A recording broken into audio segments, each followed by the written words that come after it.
Bonjour à tous, nous avons décidé de vous présenter la grille horaire de manière un petit peu originale cette année. Donc petite vidéo pour vous présenter ce choix d'option qui est crucial pour vos enfants. On passera également en classe, mais on avait envie de vous présenter à vous, parents, ce choix important. Donc en deuxième année, la grille est assez similaire à la grille de première année. Petite différence avec le cours de français, on a 6 heures en première année, en deuxième on passe à 5 heures ou 5 périodes. En mathématiques, ben c'est l'inverse, on avait 4 heures en première année, on passe à 5 heures en deuxième année. Important également dans la grille horaire, vous allez devoir compléter, signer et rendre au secrétariat pour le 7 juin, c'est de bien cocher le choix de langue, donc soit néerlandais, soit anglais. Pour le reste, c'est assez similaire qu'en première année. Il y a une petite différence, c'est-à-dire que les élèves en première année pouvaient suivre un cours d'art, de technologie. En deuxième année, la moitié de l'année, ils auront un cours d'éducation à la technologie et l'autre moitié de l'année, un cours d'éducation musicale. À côté de ces 28 périodes, formation commune, identique pour tous les élèves, on a des activités complémentaires qui sont de 4 périodes. Un cours d'informatique tout d'abord, et puis des activités optionnelles, c'est là où il faut vraiment être vigilant. Vous devez, à ce stade du formulaire, cocher une seule case. Donc le choix entre latin, pour les élèves qui ont continué ici latin après janvier, c'est un choix qui peut s'opérer. Pour les élèves qui ont abandonné le latin, c'est un petit peu plus compliqué, c'est toujours possible, mais dans ce cas-là, il faut vraiment venir nous en parler et en parler aux professeurs concernés. Deuxième choix possible, c'est le cours de sciences, option sciences. Donc les élèves auront toujours le cours de formation scientifique dans la formation commune, mais ils peuvent choisir l'option sciences 3 périodes. Ce choix d'option peut s'opérer même si l'élève en première année n'a pas continué activité scientifique après janvier. Il travaille par module, par projet, donc il n'y a pas de souci à ce niveau-là. Nouveauté, c'est le cours de socio-économie. Donc c'est un cours qui associe différentes approches. Je conseille toujours aux élèves de première d'en discuter avec leurs professeurs d'études du milieu qui sont de bons conseils par rapport à cette option.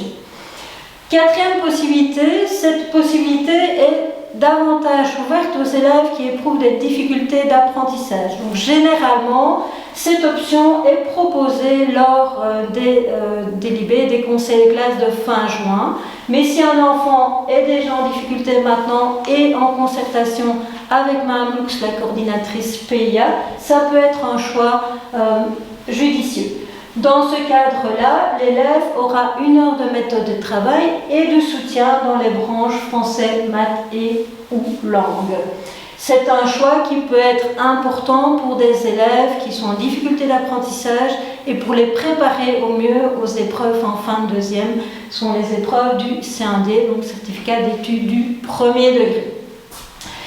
Troisième bloc de périodes, à côté de la formation commune et des activités complémentaires, ce sont des activités d'extension et ou de remédiation. Grosse nouveauté pour l'année prochaine, nous sommes depuis 2 ans en expérience pilote avec notre dispositif d'accompagnement personnalisé Le Grand 8. Nous avons décidé l'année prochaine d'étendre ce dispositif sur tout le degré, donc en première année et en deuxième année. L'approche sera assez similaire à ce que les élèves connaissent cette année. D'autres ateliers vont peut-être émerger, peut-être que certains ateliers regrouperont à la fois les élèves de première et de deuxième année. L'objectif sera par contre toujours le même, c'est d'aborder la matière un petit peu différemment et aussi de lever les obstacles aux apprentissages. Alors par rapport à ce document, 2 éléments très importants. Il doit être signé par l'élève et il doit être signé par les parents. Il doit être évidemment remis au plus tard le 7 juin au secrétariat. Et élément très important qui figure en haut du document, bien compléter nom, prénom, la classe de l'élève actuel, la date à laquelle vous remplissez le document et cochez éventuellement la case « Change d'établissement l'année prochaine ». Important dans ce cadre-là d'avoir ces informations pour nous constituer au mieux les classes. Normalement, dans le premier degré, il n'y a pas de changement d'établissement. Donc dans ce cadre-là, je vous invite à revenir vers nous et vers le secrétariat. Donc, deuxième document, c'est un document qui décrit les différentes options. Les deux premières, vous les connaissez déjà, c'est le latin et sciences. Par contre, pour la troisième, vous avez déjà un petit descriptif ici. Mais comme dit précédemment, j'invite vraiment les élèves à prendre leurs informations déjà auprès d'autres élèves qui ont choisi cette option-là et aussi auprès de leurs professeurs d'études du milieu ou des professeurs qui donnent le cours de socio-économie en deuxième année. Vous avez également un petit descriptif pour l'option soutien qui, je le rappelle, s'adresse particulièrement aux élèves qui sont en difficulté d'apprentissage et cette option, elle s'installe en concertation avec les parents et aussi avec Mme Lux qui est la référente PIA.